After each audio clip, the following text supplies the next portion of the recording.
aí, galera, beleza? Como é que vocês estão, meus amigos? Hoje aqui a gente vai falar assim bem rápido sobre a questão da manifestação fora Dória e uma foto que rolou nas redes que tem um pouco a ver com essas manifestações, mostrando que parece que o Dória gosta de um tal de Sleep Giants. Depois vamos falar de políticos e promessas, Lira contra os puristas, Carluxo desenhando, Senado é o próximo. Isso aqui é basicamente o único bloco, a gente vai falar, é um desdobramento daquele assunto que a gente veio conversando ontem, vou trazer aqui algumas questões de números, principalmente sobre o Senado. Teve a questão do Carlos, que dá para pintar bem o cenário político atual, as coisas que vem acontecendo, vale a pena a gente comentar. Vamos também falar sobre intelectual versus militante versus político. Entender, o que é tanto falar disso, intelectual, militante, o político. Trouxe um desenho hoje para vocês que eu acho que a gente vai poder tirar muita informação disso daí. E a gente também vai falar sobre o futuro do mundo, que é um tema bem assim, compacto, mas tem muita coisa para falar. Tem eleição americana, OEA, de São Paulo e diversas coisas do gênero. Falando aqui rapidamente só sobre a manifestação do Dória, que tem muito o que falar, né? A mídia chorou, óbvio que chorou. Só vou trazer aqui uma matéria da oposição, do choro dela. Mas é aqui só o seguinte. A revista Oeste, que vem se posicionando, né, mais à direita, percebeu esse nicho de mercado, percebeu que hoje existe uma necessidade, o brasileiro quer consumir um conteúdo mais à direita, preferiu, em vez de ficar chorando igual a mídia, igual a antagonista, aí Globo, Estadão, Isto É, e todas as outras, resolveu destacar que o grande fato do dia, além de milhares de brasileiros tomarem as ruas pedindo Fora Dória, foi que a hashtag Fora Dória ficou em primeiro lugar no Twitter. E aí você vê, né, a insatisfação nacional contra um governador. É uma das figuras públicas mais repugnantes, né, do nosso país, desse cenário que a gente vem vivendo. E aí, por outro lado, trouxe uma só das matérias para vocês verem os destaques. A UOL tem lá um dos seus colunistas, o Leonardo Sakamoto, vocês devem conhecer, um petista aí ferrenho. Olha só a manchete. A guerra da vacina de Bolsonaro chega às ruas e ameaça a imunidade de rebanho. Ele agora está muito preocupado. A imunidade de rebanho, que primeiro que ele nem acreditava, agora existe e são os bolsonaristas que estão ameaçando. E aí falava, olha só, eles estavam atacando o Dória. O Sakamoto estava defendendo o Dória no seu artigo. E aí falando, não, porque é um pessoal assim que não bate bem das ideias, eles estão, além de, militar contra o Dória, contra a questão da vacina do Dória, eles estão pedindo o fim do comunismo. Eles estão apoiando o presidente dos Estados Unidos. O que é que tem a ver, uma coisa com a outra? O que é que tem a ver o presidente dos Estados Unidos com o Brasil? Eu acho que vocês sabem, né? Acho que vocês já esperam o que é que pode acontecer com a gente, caso a esquerda pro lado de lá ganhe, né? Os amiguinhos de Dória, daquele país lá, vão vir com tudo para tentar conquistar o Brasil. E aí, gente, o outro assunto que é ligado foi algo mais interessante. Rolou uma foto nas redes ontem, que foi essa foto daqui, um semáforo lá em São Paulo, na Avenida Paulista, que em vez de ter, um pedestre andando, ou então só uma bola verde, aqueles sinais clássicos, tabelados, inclusive assim, nas normativas, Denatran, Detran e por aí vai. Não, é um punho fechado verde e um punho fechado vermelho. E a Tsuko fala o seguinte, isso está na Avenida Paulista, isso está em São Paulo, da administração do PSDB. Russomano não é pior do que isso, pensem, eu faço dela as minhas palavras. E olha só que engraçado. Tem um perfil no Twitter que é 10_5_6_5, não sei o que significa esse número, mas ele fez um comentário há um tempo atrás, lá no dia 1º de outubro, ele só recompartilhou, né, por causa dessa foto, que ele está falando sobre esse punho fechado. E olha só que engraçado. Já vou pular aqui para o item 5, só trouxe aqui 3 itens, ela tem uns 100 tópicos, e ele fala o seguinte, ó. Começaremos com a frase atribuída a Napoleão Bonaparte para provarmos que, historicamente, aquele país lá dos amigos do Dória, muitos consideram como o gigante adormecido. Vocês sabem qual é a tradução de gigante adormecido para o inglês? Sleep Giant. E aí diz, né? Os amigos do Dória é um gigante adormecido. Deixe-a dormir, pois quando ela acordar, ela moverá o mundo. É uma frase que realmente foi atribuída para Napoleão, tem alguns artigos aí na internet, mas é difícil realmente bater um martelo e falar se é dele ou se não é. Mas o interessante é que é uma frase que não surgiu de hoje. Já tem um tempo, já tem uns anos, não surgiu agora, esse ano, junto com os Sleep Giants. E aí, ele traz aqui umas fotos durante a Revolução comunista lá na China, você vê, né, as pessoas, mulheres, punho cerrado, mão para cima. Ele diz, em 1949, o regime comunista, com a ajuda da União Soviética, obteve a vitória e estabeleceu a República Popular lá no continente, com o Partido Nacionalista Chinês relegado para a ilha de Taiwan. O pessoal que era pró-democracia de verdade teve que ir para Taiwan, e vocês entendem de onde que surge esse atrito, né? Taiwan com mainland, como eles falam.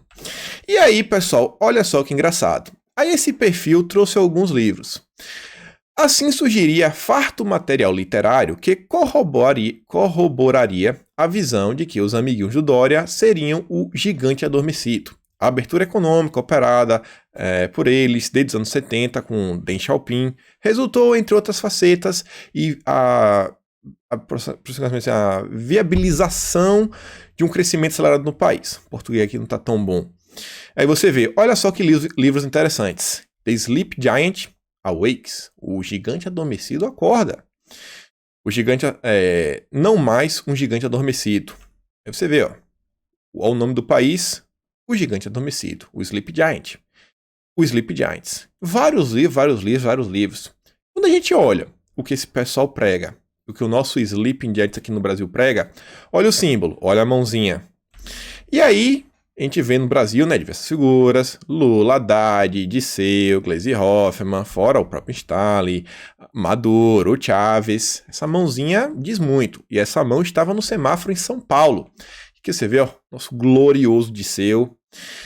E aqui, olha só, isso aqui é logo, sei lá, a gente aqui falou de meses atrás, né, tem mais de 6 meses, quando a gente começou falando de Sleep Giants. Esse, gente, é o símbolo do Sleep Giants Brasil. Qualquer semelhança com isso, com o que a gente acabou de falar, com o semáforo do Dória, não é coincidência. Não é coincidência.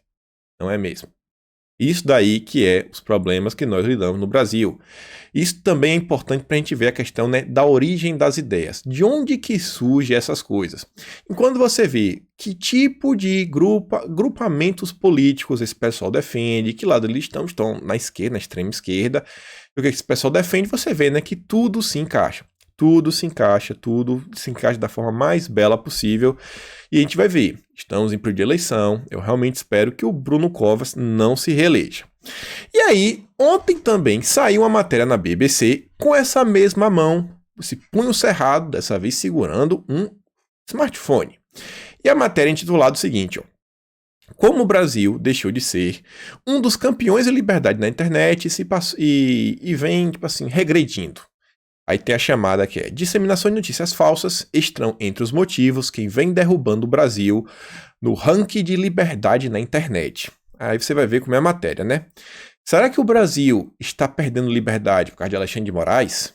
Será que está perdendo por causa do STF, da CPMI das fake news? Não é por causa disso. O que vimos neste ano e que foi uma causa particular de preocupação foi o envolvimento de quem? Do governo de Jair Bolsonaro e de pessoas próximas ao governo da disseminação de desinformação online, diz a Amy Slipowitz, que é gerente de pesquisa da Freedom House e cobre a América Latina para a instituição. Olha só. Olha quem é responsável, gente, pela falta de liberdade. É Bolsonaro e pessoas próximas ao governo que compartilham fake news. Desinformação. Abre aspas. No Brasil, o Senado aprovou um projeto de lei, o das fake news, que é particularmente problemático. Eu falei, rapaz, não acredito. A BBC concorda com a gente que o projeto da fake news é um problema? E diz, ó, e perigoso para a liberdade da internet. Sim, realmente é. Então seria importante que os internautas e a sociedade civil se mantivessem atentos e trabalhassem contra esse projeto. Eu realmente acho que, gente, que realmente tem que barrar isso daí. Aí, vamos ver, né? Se a BBC vai parar por aí. Óbvio que não. Se aprovado, ele pode criminalizar certos tipos de conteúdo, pode criar pré-requisitos de identificação de usuário de redes sociais e outras plataformas, e pode obrigar aplicativos como o WhatsApp a manter cópias das mensagens enviadas, diz a pesquisadora da Freedom House. Ela mostra os problemas que a pele das fake news tem, mas a BBC não podia deixar terminar por aí, né? O artigo não podia terminar por aí e mostrar que o pele da fake news é um problema. Eles tinham que trazer uma opinião diversa. E é uma opinião de uma pessoa que eu espero que vocês conheçam. Pelo menos quem aqui inscrito no canal sabe quem é. A visão, no entanto, não é unânime entre os pesquisadores. E sim, existem pesquisadores que discordam que o projeto da pele das fake news é um problema. Na verdade, é uma solução. E quem é um deles? O Pablo Hortelado. É professor do curso de Gestão de Políticas Públicas da USP e pesquisador do Monitor do Debate Público no Meio Digital da mesma universidade. O Pablo Hortelado não é ninguém mais, ninguém menos do que o cara que começou puxando esse assunto de regularizar as redes lá em 2016 no Brasil, com matérias na própria BBC, que eu já mostrei para vocês, participações na Globo, com séries, aquelas séries de 3 episódios sobre fake news. Foi convocado pela Mônica do PSOL, deputada estadual, para compor a CPI das fake news em São Paulo, lá na LESP. Esse é o Pablo Hortelado. Uma das soluções que ele deu no passado foi o seguinte: para as eleições de 2018, a direita está reclamando das agências de fact-checking porque recebem dinheiro do George Soros. Então a solução para isso, sabe o que é? É a gente criar um fact-checking via governo estatal, ou seja, um Ministério da Verdade. E diversas coisas que esse cara defende. Mas é um especialista, é um doutor, né? Um professor, isso aqui, não sei se é doutor, mas é um iluminado. É um iluminista, um iluminado digno da escola de ciência do Luiz Roberto Barroso e Átila Yamarino. E olha só, olha qual era o problema segundo o Barroso. O Barroso não, o Pablo Hortelado, é a mesma coisa, né? Segundo ele, o relatório da Freedom House é minucioso e está bem fundamentado, mas tem um problema. Possui um viés liberal. Um relatório que atribui culpa para Bolsonaro, né, a milícia digital, isso tudo aí, é liberal demais. Olha o nível de comunismo desse senhor. O relatório defende que a liberdade de expressão online se sobrepõe a outros direitos humanos, como o direito ao esquecimento.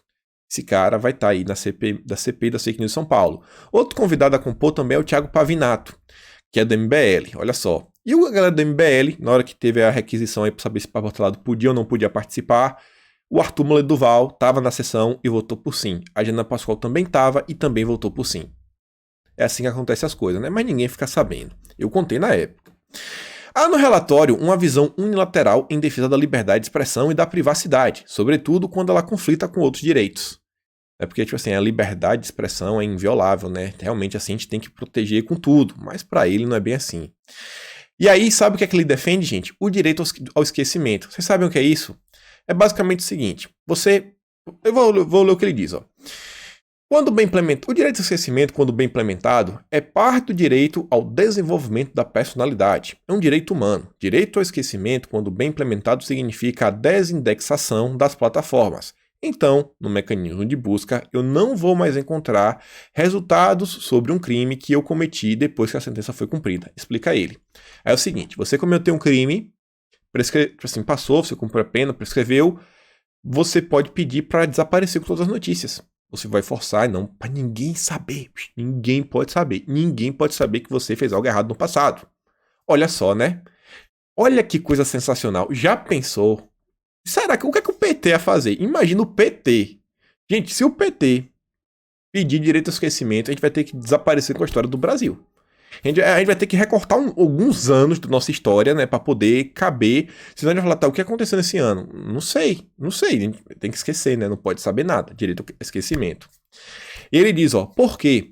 Para permitir que eu possa desenvolver minha personalidade, reconstruir minha vida e seguir me desenvolvendo sem estar amarrado, diz. Mas no relatório eles tratam isso como se fosse um impedimento à liberdade de expressão, diz o Pablo Hortelado. O pesquisador também discorda da caracterização feita sobre o pele das fake news. E em sua última versão, diz Hortelado, o projeto de lei superou os principais problemas, embora ainda tenha imprecisões pontuais. Abre aspas, o PL tem muitas versões, mas o PL que foi aprovado não é ruim. Ele tem problemas de implementação e de definições aqui e ali, mas não ameaça a liberdade na internet, de forma alguma, ao meu ver. Então, para esse cara, que eu tô falando para vocês quem é, para ele é algo muito bom. E é isso aí que a gente está lidando, gente. Isso daí tem tudo a ver com São Paulo, quem está apoiando, o Dória por isso daí, o Bruno Covas também. Por isso que a gente tem que se preocupar tanto com a cidade de São Paulo. E aí o Russomano, ontem aí fez um vídeo bem interessante, uma montagem interessante com várias pessoas, Douglas Garcia, o Antepetro, apareceu o Facuri, apareceu uma galera, sabe? O povão, todo mundo segurando em cartazes. Tem aqui uma senhora, ó, Dória, eu não sou cobaia. E o Russomano diz, ó, São Paulo quer liberdade, quer voltar a trabalhar, estudar, empreender, viver. Dórias e Covas querem você submisso e com medo. Diga não ao lockdown, às obrigatoriedades, ao desemprego e ao autoritarismo. Juntos vamos livrar nossa cidade da tirania dos tucanos.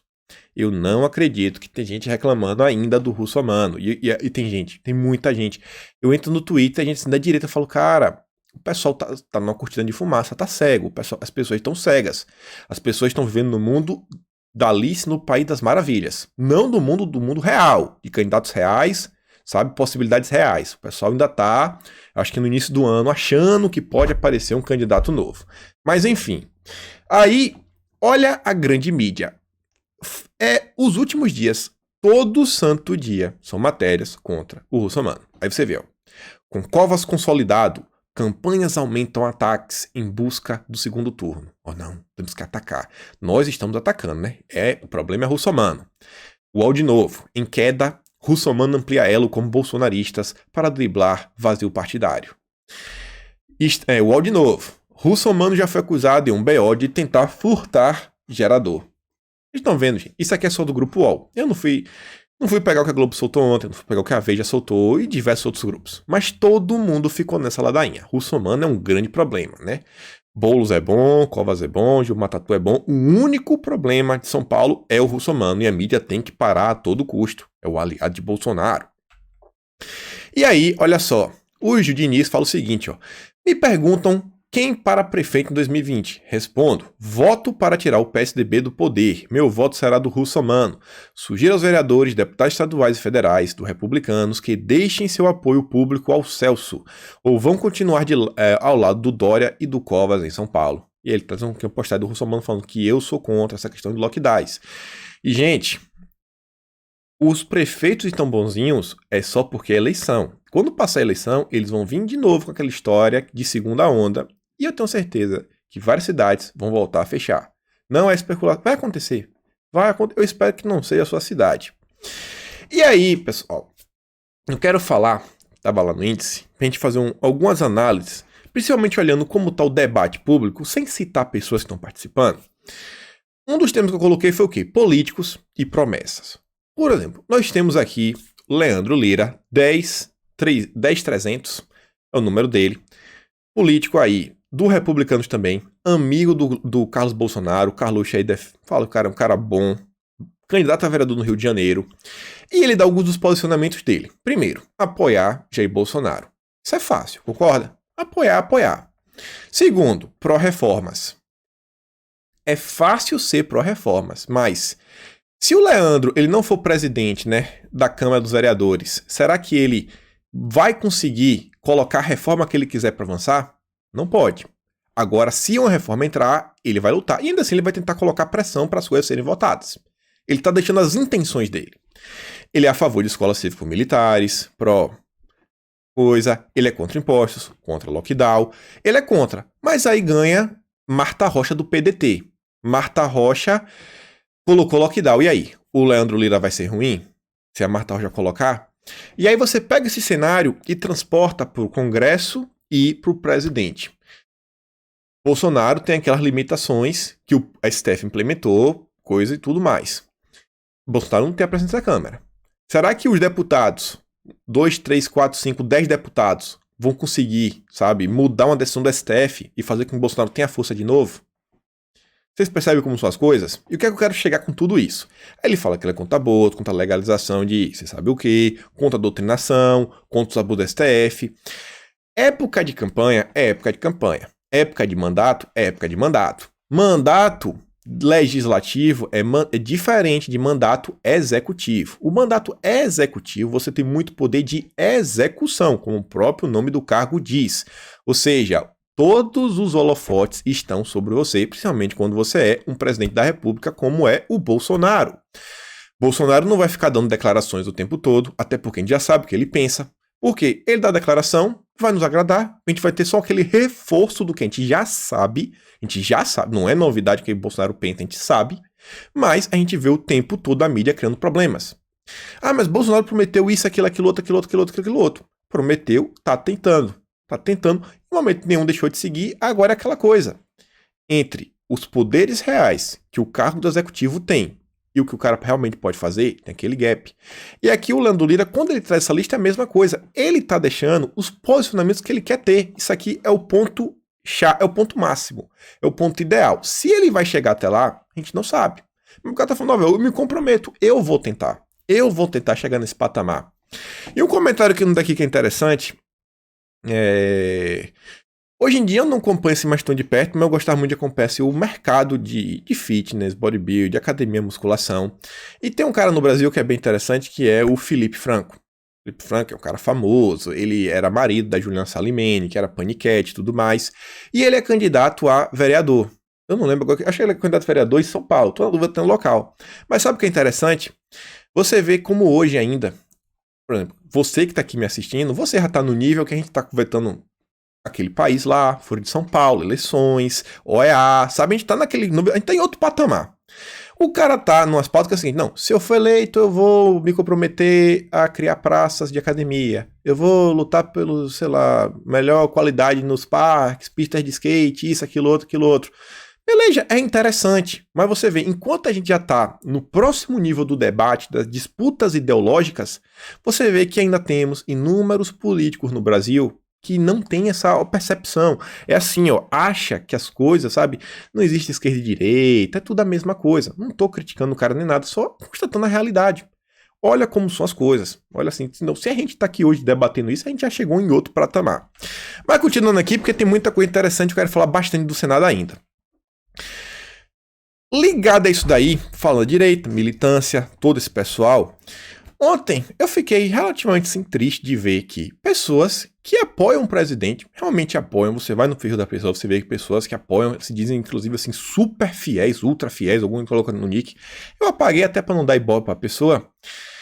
A pessoa colocou 2 prints do Otávio Facuri, que é um empresário, durante a campanha de 2018, participou colocando caminhão na rua, militou, ajudou, tomou 2 buscas de apreensão do STF. E o Facuri, ele vem a público falar assim, gente, vou aqui, é muito importante que pessoas comprometidas com as pautas conservadoras ocupem as câmaras de vereadores das nossas cidades. Ele tá no sugestão, ele recomenda aqui, Edson Salomão, do Movimento Conservador, Cláudia Luca. Gente, a Cláudia Luca, ela foi recomendada pelo próprio Bolsonaro. Tem vídeo, a Cláudia Luca. Ferri Beal, não vou saber quem é, Paulo Melo, Chuchu Sincero. Chuchu é o cara que Eduardo Bolsonaro abraçou. Aí ele depois separou por cidade, São Paulo capital. Aí tem um pessoal aqui, São Bernardo do Campo, Porto Alegre, Fernando Abá, Canoas, Paula Marisa, Belo Horizonte, o Nicolas aí que fez aquele vídeo do Felipe Neto, que tem lá pro Ministério Público, que possivelmente vai trabalhar junto com a EA como uma representação jovem, apoiado pela família, por família Bolsonaro, pelo Eduardo Bolsonaro. E aí vem um cara, que se diz ultrafiel e fala, o Faca deu ajuda, pessoal. Agora é só não votar em todos esses que ele citou. Porque o Faca hoje em dia participa do grupo dos traidores. Porque, não sei, ele já chegou a reclamar do governo. E não dá para reclamar do governo. Você não pode pontuar nada, você não pode colocar isso daqui, não pode colocar aquilo outro. Olha que ponto está chegando, sabe? Picuinhas, pequenas besteirinhas, a gente tendo aqui em ano de eleição, a gente tentando colocar o mínimo, a gente não vai ter maioria, porque é só olhar os candidatos ao redor do Brasil, a gente não vai ter maioria, e as pessoas que se comprometeram, estão dando a cara a tapa, estão indo pra rua, estão fazendo militância, estão investindo em alguma coisa, sabe, pra tentar fazer alguma modificação no Brasil, o cara tá fazendo piada. E teve gente que veio no Twitter, e ficou fazendo piada desse pessoal. Várias pessoas que se dizem super apoiadores, fiéis, isso, aquilo outro. Olha os ramos que a gente tá levando. Eu acho que nessa eleição, se tá à direita de Marcelo Freixo, a gente já tá no lucro. À direita do Marcelo Freixo já tá no lucro. Se for a posição do PSOL, PSDB, já tá bom pra gente, pessoal. Já tá bom pra gente. Olha o foco. E o Flávio Morgenstern fala uma coisa que não tem muito a ver, mas até tem. Aqui é uma postagem antiga, eu já trouxe outras vezes, que ele fala, repetindo mais uma vez, a direita precisa parar de adular quem imita e passar a ter um profundo respeito por quem faz. É minha forma de resumir a crise da direita em uma frase. Esse pessoal tá fazendo, tá dando a cara a tapa, tá fazendo campanha, tá tentando. Eles estão tentando. Vocês conhecem algum candidato de direita em Canoas? Lá no fim do Brasil, lá no sul do Brasil, Rio Grande do Sul, tem ninguém. Cidade dominada pelo PT. A Paula Moreira tava tentando, mas ela não presta. Não presta. Não presta. E aí, só divulgar aqui rápido, porque eu fiquei muito feliz em ver. É um cara que é inscrito aqui do canal, é o Pensador TK. Ele fez um vídeo, ele acabou de lançar um livro, que é basicamente assim um processo de media watching. Eu tirei aqui só um print, que é que ele faz? Ao longo do livro, ele pega várias matérias que ocorreram ao longo do ano, e ele junta, ele compilou, e ele tece comentários mostrando assim o viés da mídia. Principalmente para aquela pessoa que lê a matéria e não consegue entender, pegar onde é que está a manipulação da mídia, o cara vai desenhando. Ele vai lá, ele fala sobre métodos que a mídia se utiliza, isso, daquilo, aquilo outro. Ele traz assim, uns 10 diferentes métodos, e ele vai analisando reportagem, matéria por matéria. Tem um vídeo, o Twitter dele é @masterfox. Quem tiver interesse, vai no Twitter dele, vocês vão achar facilmente. Tem um link, o livro está disponível na Amazon para formato digital. E aí, chegamos aqui na questão do Lira, para a gente começar a falar da questão do Senado. E eu coloquei, né, que Lira contra os puristas. Outra coisa que surgiu na rede ontem, que eu fiquei bem chateado, decepcionado, a forma como a direita vem, sabe, encarando a realidade, parecendo que o pessoal tá vivendo no mundo de fadas. Ai, por que eu não acredito? O candidato de Bolsonaro é o Arthur Lira.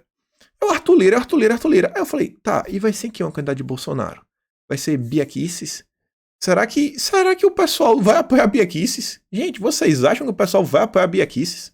Vocês acham? Acabou de chegar primeiro mandato, vai apoiar a Bia Kicis? Vocês acham que esses macacos velhos da política brasileira iriam votar em, não sei, Carol de Tone, Luiz Felipe de Orleans Bragança? Vocês acham disso? Num governo de transição? Gente, é a realidade que a gente tem. Eu mostrei pra vocês ontem o quê? Que Bolsonaro saiu de 42 deputados de sua base para 230. Eu até trouxe os números de novo. E aí, olha só. Dia desses, um deputado tentou mais uma vez tocar no assunto. O candidato à presidência da Câmara com Bolsonaro começou com um elogio a Marcos Pereira e o presidente da República e um dos pré-candidatos. Foi cortado. Já estou acertado com Arthur Lira. A pessoa falou, cara, eu estou acertado com Arthur Lira. E aí, vou trazer os números, mas guarde isso na cabeça. Quero mostrar aqui uma reportagem de Carlos que desenha, como eu falei, muita coisa que está acontecendo no cenário atual. Tem uma matéria da Veja que fala o seguinte, ó, Carlos Bolsonaro atuou para barrar maior controle, né, sobre Bang Bang e munições no país. E o Carlos fala o seguinte, ó, estão sabendo mais da minha vida que eu. Mas a ideia sempre foi essa mesmo. Quem vazou o exagero deve estar com o Rego sujo. Obrigado pela propaganda. O Rego foi aquele general que era porta-voz do governo que saiu e ficou dando aí um chilique na mídia esses dias. Rego sujo é o Rego Barros, né? O Carlos aí deixou no ar. Quem bom entendedor, minha palavra basta. E aí, olha só que matéria, né? O Carluxo, filho 02, teve um papel fundamental para barrar uma portaria do Exército que tornava mais rigorosas as regras para rastreamento e controle de bang-bang e munição. Durante as discussões para a formulação do texto, Carlos chegou a participar de reuniões no Palácio para se contrapor à medida. E aí fala várias coisas, fala do representante do Exército, Ministério da Defesa, se debruçaram por mais de um ano sobre o tema. Aí a matéria da Veja faz aquela defesa, né, do desarmamento. Carlos, por outro lado, afirmava que a medida não seria necessária e que a legislação vigente já é suficiente. E olha só, pressionado pelo filho e por representante de categorias pró-Bang Bang, que alegavam que as medidas dificultariam e até inviabilizariam as importações no país, o presidente Bolsonaro determinou a revogação das 3 portarias, o que acabou sendo oficializado no dia 17 de abril. E por que eu trouxe essa matéria? Porque aqui nós estamos falando de uma portaria. Tem gente que fala, mas por que? Pô, Bolsonaro isso, Bolsonaro aquilo outro, e aquilo ali, porque Maia fez isso, a STF fez isso. Gente, Bolsonaro, ele não pode passar por cima da decisão do STF. Bolsonaro, ele não pode entrar dentro da Câmara e colocar uma coisa para votar. Agora, decretos é via Bolsonaro, MPs são via Bolsonaro, portarias passam pelo Bolsonaro, alguns vetos são possível que ele coloque. Então, tá faltando, sabe, aquele tato, sabe, de saber, cara, o possível, a política é a arte do possível. Antes da gente reclamar uma coisa aqui, uma coisa lá, que aquela pessoa não presta, aquela outra pessoa presta, vamos olhar a realidade e as coisas que estão ao nosso redor. E aí, outra matéria aqui só para fechar o assunto Carlos e prosseguir, a Veja fez propaganda gratuita falando, preocupado em não se eleger, Carluxo divulga vídeo de apoio gravado por seu pai. E aí o Ismael Sabino fala o seguinte, ó: eleição se ganha no voto, e contar a vitória antes do dia é bobagem. Parabéns pela garra e determinação. Estou torcendo de longe e contribuindo também. E o Carlos fala exatamente, eleição se ganha no voto. Assim como a eleição para presidente da Câmara é no voto, uma lei ser aprovada é no voto, e não é o voto popular. Não é o voto popular. A direita tem que entender, meus amigos, tem um limite, sabe? Eu acho que se Bolsonaro não tem ministério suficiente, cargo suficiente pra dar, a ponto de falar assim, não, agora bota meu filho aí, Eduardo Bolsonaro, pra ser presidente da Câmara. É impossível, impossível, não tem como, não tem como. E aí, olha só, enquanto a direita fica se degladiando, Evo Morales deu entrevista falando que vai voltar pra Bolívia e vai se dedicar a formar líderes e criar peixes. Vai formar líder. Enquanto ele tá aí reclamando que ninguém presta, ninguém presta, tá aí a esquerda, Foro de São Paulo, retomou a Bolívia, retomou a Argentina, sabe? Venezuela tá o que tá, a gente tá vendo eleições americanas, se Trump não ganhar vai piorar mais ainda. E o interessante de tudo é que o Evo Morales, ele vai realizar essa tarefa de formar líderes a partir do seu principal reduto, o Chapare, sabe onde é? Essa é a região no centro da Bolívia, onde surgiu o movimento dos produtores de folha de farinha de trigo, sabe? Que você usa para fazer farinha de trigo. Sabe que farinha de trigo é essa, né? Olha só. Olha só. E aí, olha isso aqui. Senadores querem cargos no primeiro escalão do governo Bolsonaro. Mostrei ontem como as articulações do governo, talvez até a criação do Ministério das Comunicações, colocando lá o Fábio Faria, foram importantes para conseguir alguns locais, né? Um espaço dentro da Câmara. Até porque a Câmara é bem mais fácil que o Senado. Bem mais fácil. A gente já tinha uma base na Câmara. E agora os senadores também querem. E aí vai Bolsonaro ficar naquela, né? Fala, pera aí, cara. A gente pode até pensar nisso, mas eu vou ganhar o que com isso? Porque até hoje, hoje os senadores não têm vaga, nada assim, nos altos escalão. Por quê? Porque não entregaram nada. O Senado é um grande problema do governo. A gente não tem um Senado do nosso lado. A gente não tem um Senado. Várias coisas estão sendo que ser barradas na Câmara. Vetos, às vezes o senador derruba o veto, tem que ser a Câmara para segurar. Aí você vê, ó, preterido do primeiro escalão, desde o início da administração de Jair Bolsonaro, o Senado deixou o banco e está no aquecimento para ocupar espaços na esplanada, onde 4 deputados já têm assento. Desde a redemocratização, este é o primeiro governo que senadores não foram convocados para assumir ministérios, pelo menos até agora. E aí, chegamos aqui de novo.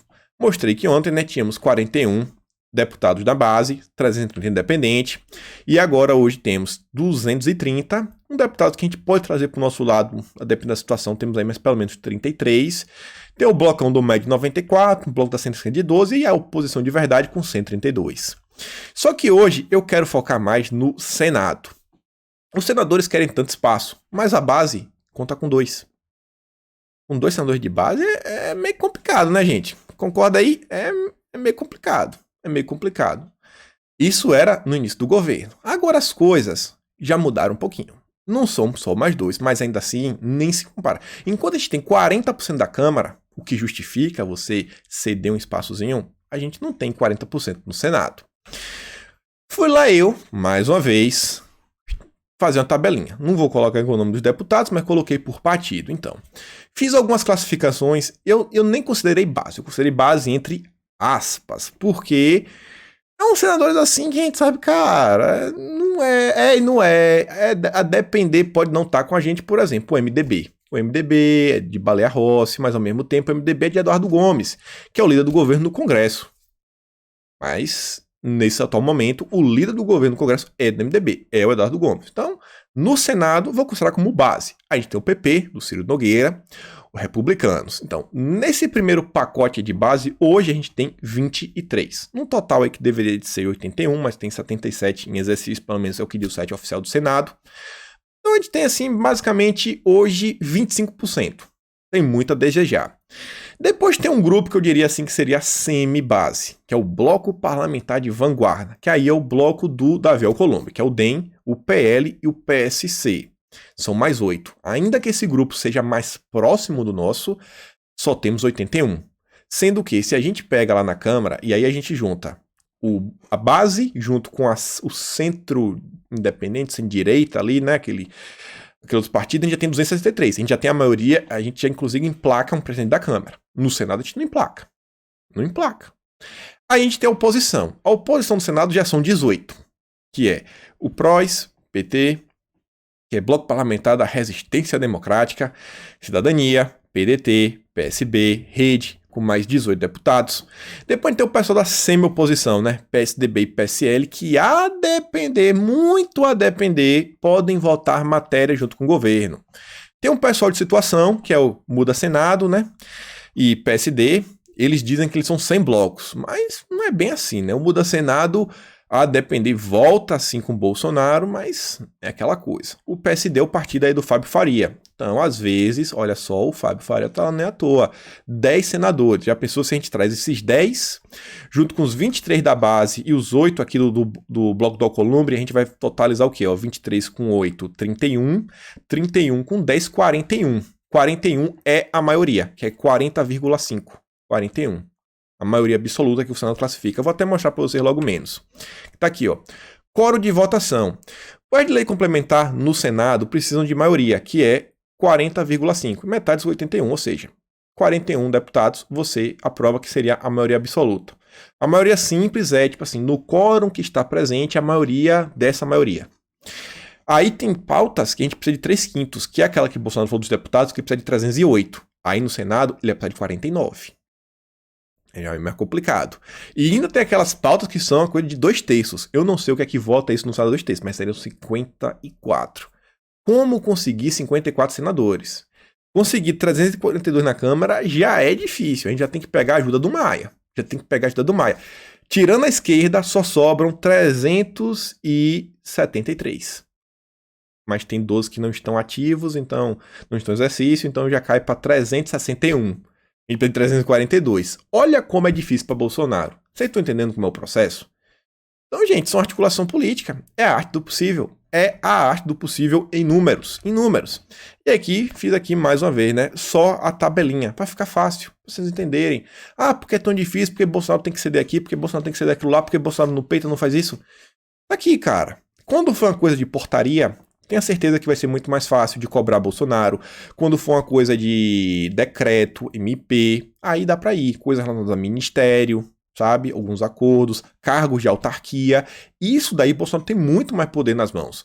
Agora, enquanto a gente não entregar para Bolsonaro um Senado e um Congresso, a coisa fica complicada. E esse foi o motivo de Bolsonaro ter chamado o Centrão. Falou, cola aqui na centro-direita, cola aqui, pelo menos pisa na centro-direita, como a própria Rede Globo ontem divulgou, mostrei para vocês, a primeira vez desde que o governo Bolsonaro, sei lá, desde os anos 2000, que a mídia usa centro-direita dentro do Brasil para se referir a pessoas que estão próximas a Bolsonaro. Eu usava só pro PSDB, né? O PSDB era direita no passado. Mas vejam só. E aí, pessoal, eu fiz essa imagem aqui que eu acho que vai ficar bem interessante. Muitas pessoas falam que precisamos de uma militância, precisamos construir uma militância, precisamos de intelectuais, precisamos de políticos, realmente a gente precisa de tudo. E eu acho que, na minha concepção, isso aqui eu tirei da minha cabeça, os intelectuais, militantes e políticos, não acho que uma pirâmide seja assim, um desenho bom para a gente construir, mas eu acho que um losango seria interessante, até pela própria simbologia disso. Eu coloquei em cima o quê? Os intelectuais. A gente, em todo o movimento político, a gente ainda não tem um conservadorismo no Brasil, a gente está tentando criar, a gente precisa de uma massa de intelectuais. Essas são as pessoas que vão traçar as ideias, aquela base intelectual, sabe? Os caminhos, o plano de sociedade, aonde a gente quer chegar. Não é só falar de pauta, é falar de o que, como, onde e como. Aí sim, todo o processo. Todo o processo. São essas pessoas. Abaixo dos intelectuais, a gente vai ter militância. Eu coloquei 2 militâncias. Por quê? Porque dentro da militância a gente vai ter as pessoas do jornalismo, a gente vai ter os militantes de rua, a gente vai ter militantes de causa, que lutem por pautas, diversos tipos de militante, diversas atuações, atuação do povo, tudo que o povo puder fazer, atuar nas redes, levantar hashtag, tudo que possa fazer. Então, você vê que os militantes, eles se aproximam um pouco mais dos intelectuais e eles podem ir até próximo dos políticos. Tem aquele militante que, às vezes, é só aquele cara que faz um vídeo no YouTube, que tenta pegar um conteúdo assim mais denso da intelectualidade e traz, sabe, para assim, uma linguagem mais popular. Assim como tem aquele militante que pega aquele conteúdo mais intelectual, transcreve numa linguagem política, de atuação política, para tentar emplacar com políticos. E assim a gente vai tentando criar a nossa base. Então a gente vê. E por fim, a gente vai ter os políticos, que é o quê? É o cara que vai tentar colocar em prática o possível, do possível, do possível, do possível, que no final das contas vai passar longe das ideias dos intelectuais. Do mesmo jeito que a gente vê que a esquerda nunca conseguiu, sabe, a hegemonia total, estavam quase, pelo menos no Brasil não conseguiram, a gente também não vai conseguir da hora pra outra. Se a esquerda com mensalão, gente, tinha um mensalão no passado e eles não conseguiram. Vocês acham que a gente vai conseguir agora? Até 2022 mudar o país? Não vai. E quando eu falei que tudo tem assim um sentido, agora dá até uma frase bonita de efeito, não tá bem assim escrita, não li o livro todo, não tenho nem capacidade para ler, mas são umas besteirinhas, que é a Suma Teológica de São Tomás de Aquino. O São Tomás, ele tem uma construção sobre execução, intenção, fim, princípio, que é interessante, mas o resumo da ópera que pode ser aplicado para a política é o seguinte: o fim é o primeiro na ordem da intenção e o último na ordem da execução. E o que é que seria isso? Um negócio meio complicado. Quando a gente na vida pensa em alguma coisa, primeiro você, por exemplo, você tem uma prova. Quando você tem uma prova, você deseja estudar para a prova ou você deseja tirar uma nota boa? Você primeiro deseja tirar uma nota boa, então você já tem a intenção primeiro, sabe? É o fim. Tirar a nota é o último processo, é depois de fazer a prova, depois do professor corrigir a prova. Então a gente sempre pensa no fim primeiro, para depois a gente vir para o princípio. Então, o fim é o primeiro na ordem da intenção, é tirar a nota boa, e o último na ordem de execução. A execução vem primeiro. Primeiro vai ser o quê? Sentar a bunda na cadeira, sei lá, não, primeiro acordar, abrir os olhos, escovar os dentes, comer, sentar na cadeira, estudar, ir para a escola, pega uma caneta, escrever a prova, entregar ao professor, espera alguns dias, o professor vai corrigir, vai lhe entregar, e aí você tira a sua nota. Então, olha todo o processo até chegar. E quando você olha, coloca intelectual em cima, política embaixo, é até aquela questão, né? Tá lá em cima, no plano das ideias, inclusive na cabeça, enquanto os políticos seriam nossas mãos, pernas, sabe? Os braços, o poder fazer. A gente pensa muito, a gente quer construir um carro. Como é que a gente constrói um carro? A gente pensa no carro, tá na cabeça, e a gente vai tentando trazer aquelas coisas que estão nas nossas ideias para a possibilidade, o fazer. E quem são os militantes? Se os intelectuais são os engenheiros que planejam, os militantes podem se encaixar talvez como os empresários ou aquelas pessoas que ajudam, quem faz o marketing do carro, isso porque vai ter que vender. Os políticos é a galera que bota a mão na massa, tá lá no chão de fábrica tentando fazer alguma coisa. Então, pessoal, a gente tem que começar a, sabe, ter assim, uma profissionalização da forma como a gente vê a política. Tem que sair dessa visão assim meio assim, ó, fechada e ó, abrir, ó. Pera, mano, política é muito mais complicado, gente. É política, não é o que a gente quer. Eu acho que consegui passar uma certa imagem, uma certa ideia para vocês. E aqui um exemplo, ó. A Frente Parlamentar Evangélica, olha só, tá aí colocando pressão contra o STF para não aprovar a ADI do PSOL pela ideologia de gênero. Sabe quantos deputados, só deputados, a Frente Parlamentar Evangélica tem? 195. Vocês entendem agora por que eles conseguem colocar tanta pressão? No Brasil, que nós temos 501 deputados em exercício, a Frente Parlamentar Evangélica tem 195. Tem 2/3. Não, desculpa, tem 2/5, que dá aí uns 40%. Tem quase 40%. Vocês entendem como são as coisas? Mas só no brick serviço. É por isso que eles conseguem muita coisa. A gente não tem uma frente parlamentar conservadora ainda. Teremos. E isso aqui é engraçado também, eu não vou comentar muito, mas eu recomendo a leitura e a pesquisa sobre isso. A Revista Oeste fez uma genealogia mostrando de onde vieram os partidos até onde a gente chegou. E você vê que basicamente os partidos que nós temos hoje veio do MDB, vem do Arena, e aí você tem alguns braços, que é o PDT, o PTB e o PT. Sendo que o PTB e o PDT é uma cisão de um único partido, que era lá o partido do Vargas. E aí você vê que o Arena meio que se destrinchou no que é o Centrão hoje.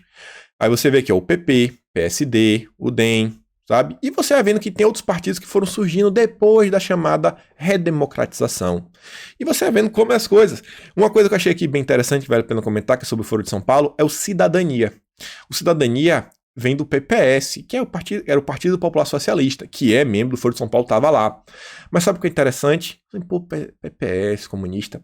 O PPS, ele vem do PCB, que era o partidão, que é o Partido Comunista do Brasil. Não confundir com o PCdoB. O PCdoB é o bonitão da Manuela Dávila. Isso aqui é o PCB, é o partidão lá da época do regime militar. Olha como são as coisas, pessoal. E aí, avançando, só notícia boa, Osmar Terra diz que tivemos, nesse dia 1º de novembro, o menor número de casos novos marcados desde o dia 9 de maio. E também o menor número de óbitos. É para comemorar, não é? O Brasil está melhorando e muito.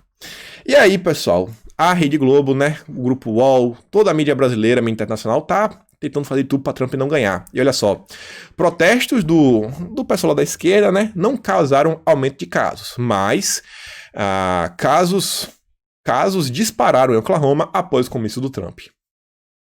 Olha como são as coisas, né? A Bárbara coloca, sorria. E aqui você vê, ó, Rede Globo, Revista Oeste, a mesma coisa, falando sobre a Espanha. Protestos de negacionistas e extrema-direita contra confinamento provocam distúrbios na Espanha. Revista Oeste. A Espanha tem onda de protestos contra isolamento social. Ao menos 9 cidades registraram manifestações contra o governo. Simples assim. Não tem negacionismo, não tem extrema-direita, não tem nada. Olha como são as coisas. E aí, isso aqui é interessante. Isso daqui, gente, a vitória de Trump vai significar a continuidade desse tipo de trabalho. Já mostrei para vocês no passado quem era o Almagro, é o primeiro cara que inclusive reconheceu o Juan Guaidó como o verdadeiro presidente da Venezuela e não o Maduro. E o Arthur Weintraub fala o seguinte, ó, o secretário-geral, que é o Almagro, chamou Cuba, Venezuela e Nicarágua de ditaduras e acusou o setor privado nicaragüense de fazer parte e ter vantagens com práticas autoritárias do regime. Foram esses mesmos 3 países que o Trump citou em seu discurso na ONU, os 3 sobre o poder do Foro de São Paulo. E aí, ontem Trump estava voando, gente, em um único dia, um senhor de mais de 70 anos de idade fez 5 comícios. Eu falo com vocês uma hora, quando termina aqui, sabe, eu fico assim com a garganta seca, principalmente se tiver um dia de trabalho puxado, eu falo, cara, é puxado, sabe? Eu não fico, tenho água aqui do lado, mas eu não tomo água, até pra não ficar assim feio no vídeo. E você vê que o cara rodou 5 estados. Pensa no desgaste físico, sabe? Você acha que é só porque ele quer estar no poder? Galera, um cara que é bilionário. E aí, olha só, esse daqui foi o 5º comício do dia de Trump. Olha a quantidade de gente. Mas não está decidido, pessoal. O futuro do mundo nos aguarda aí até o dia 3, né? É quando a gente realmente vai saber o resultado final disso. E olha só, na Geórgia, também no dia de ontem. E aí, vindo aqui para a esquerda, você vê, né? Isso aqui representa muito bem o que é a vitória do Biden. É o pessoal anti-capitalismo. E no Brasil, você vê, né? Mano Brown vem falar que não há capitalismo sem discriminação, né? De cor. E é interessante que as pessoas trouxeram o seguinte, ó. Expondo a esquerda fala o seguinte. Como é que uma pessoa que vende uma touca por mais de R$100 tem coragem, tem a pachorra de querer proselitizar em cima de discurso anticapitalista? Coisa que nem mesmo ele entende. É complicado, né? R$110 ainda colocou para menos. E aí, falando de esquerda ainda, isso daqui é uma outra coisa que a derrota de Trump vai nos enfraquecer e promover esse tipo de pauta. Olha, eu não vou nem ler a matéria que eu me recuso. Só vou ler a chamada. Por que tantas pessoas se distanciam de suas famílias? Se afastar dos parentes é uma situação mais comum do que se imagina e, em alguns casos, pode até ser saudável, sabe? Se afastar de sua família é saudável, sabe? Não tem problema. Às vezes eu tenho um pai, uma mãe que é muito tóxico, sabe? Realmente, às vezes tem horas que você é mal compreendido pelos seus pais. Já pensou esse discurso entre os jovens? Isso daqui não parece um discurso de enfraquecimento da família? Isso daqui, meus amigos, tem tudo a ver com o que está acontecendo nos Estados Unidos. E aí você vê, olha o Felipe. Um perfil veio falar que a mulher cortou a salsichinha do marido após ele vazar nudes dela. Beleza. Aí o Felipe fala o seguinte. Ela foi condenada a 13 anos, tudo em caixa alta, de prisão e quase R$500 mil. Ele foi condenado a nada por ter vazado a intimidade dela e arruinado parte de sua vida. Eu não poderia ser juiz. Minha sentença seria: quem cortou foi Deus, ela só apertou a tesoura. O que vocês acham disso, entende? O que vocês acham disso? Vocês acham isso certo? Vocês acham que uma coisa compensa a outra? Eu não acho que ele tá certo. Agora, ela não tá errada. Olha o que esse pessoal tá defendendo. Esse rapaz tá fechado com o Biden. A vitória do Biden fortalece essa gente. O Biden vencer, eu vejo assim, sabe? Lives do Barroso com senadores democratas, deputados democratas, o Felipe aí sendo mais divulgado nos Estados Unidos, sabe? Com uma figura que consegue peitar o governo Bolsonaro, como ele mesmo se coloca. Eu fico muito receoso, pessoal. Eu falei até no Twitter que a única coisa que eu espero até o final do ano é a vitória de Trump. Não quero nem presente de Natal. Nem presente de Natal.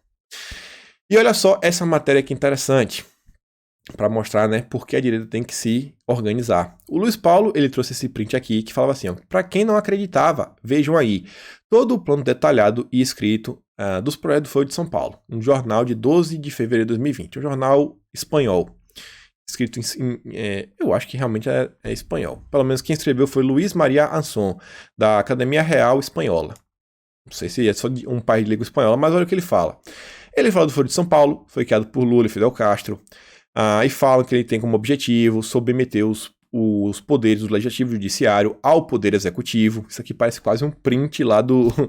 Parece que roubou até o que o próprio professor Olavo de Carvalho fala no livro Nova Era Revolução Cultural, porque ele usou um professor Olavo que falou as mesmas formas de falar, só que ele não fala do Folha de São Paulo, fala do PT.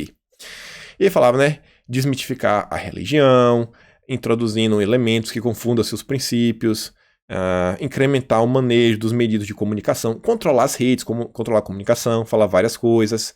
Você vê, controlar as redes sociais, colocar aqui lupas em cima da corrupção dos setores neoliberais e perseguir grandes empresários.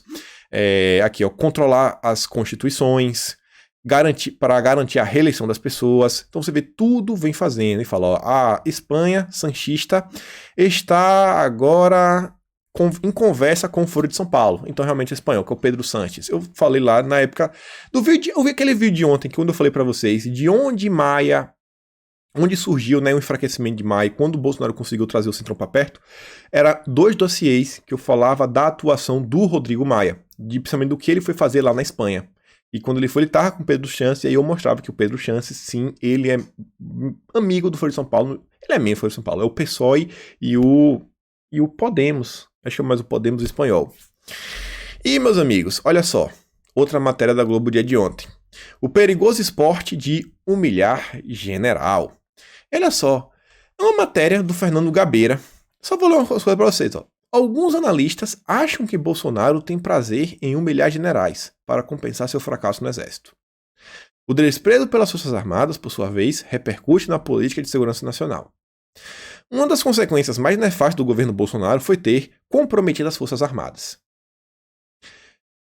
Qual é o interesse, sabe, do jornal Globo de estar defendendo tantos militares e agora colocar Bolsonaro contra os militares? Meus amigos, existiu algum governo no Brasil com tantos militares e que militares tivessem tanta força como o governo Bolsonaro? Que matériazinha complicada, né? Chinfrim, para não usar outra palavra. Vai vendo. Isso aqui vem tudo se desenhando também, tá ligado na eleição para a presidência da Câmara. Veja o que eu falei ontem. E aí, só para encerrar aqui o final do vídeo, a PRF deu um prejuízo aí, ó, no final de semana de 160 milhões. 160 milhões. Bolsonaro trouxe aí a público. E termino aqui com essa imagem, que já é a terceira vez que eu uso. 2021 tá logo ali, ó. Tá logo ali. Olha as movimentações da Câmara, olha as movimentações do Senado, olha as movimentações das eleições municipais. As coisas que estão acontecendo agora serão cruciais, sabe, para o nosso sucesso em 2021, que é muito possível. Dia 1º de fevereiro, com a eleição do presidente da Câmara, gente, tudo pode mudar de verdade. É o presidente da Câmara que coloca as pautas para votação, sabe? E, principalmente, aquela história de intelectual, militante, político, eu acho que vale a pena uma reflexão sobre isso. Para, analisa, dá uma pesquisada, vê se o que eu falei faz sentido, vê se não faz. E é isso daí. Peço encarecidamente, dá aquela curtida, dá aquela compartilhada. Você vê, né? O YouTube pessoal fala que não recebe notificação. E tem um número no YouTube que é interessante, que ele mostra o seguinte. É como se fosse números de cliques por recomendação. O YouTube, às vezes, ele recomenda aquele vídeo ou nos vídeos que você assiste, naquele próximo, ou na página inicial. E vem caindo, assim, o YouTube mostrando que a gente não está recomendando o seu vídeo. Não sei porquê, mas você vê, né? Então, ajuda o canal a crescer. Não peço nada, não faço live, não faço superchat, não falo nada. Tem até um Patreon aqui, nunca divulguei membro nem nada. Dá ajudada só o canal a crescer, porque o que eu acho, galera, que o que eu falo faz algum sentido. Eu acho que o que eu falo faz algum sentido. Ajuda o canal quem puder, dá aquela curtida, dá aquela compartilhada. Quem quiser ajudar de outra forma também ajuda, né? Nunca pedi, tô pedindo aqui agora. Mas é isso, fico por aqui, aquele grande beijo e abraço, tamo juntos e valeu, meus amigos.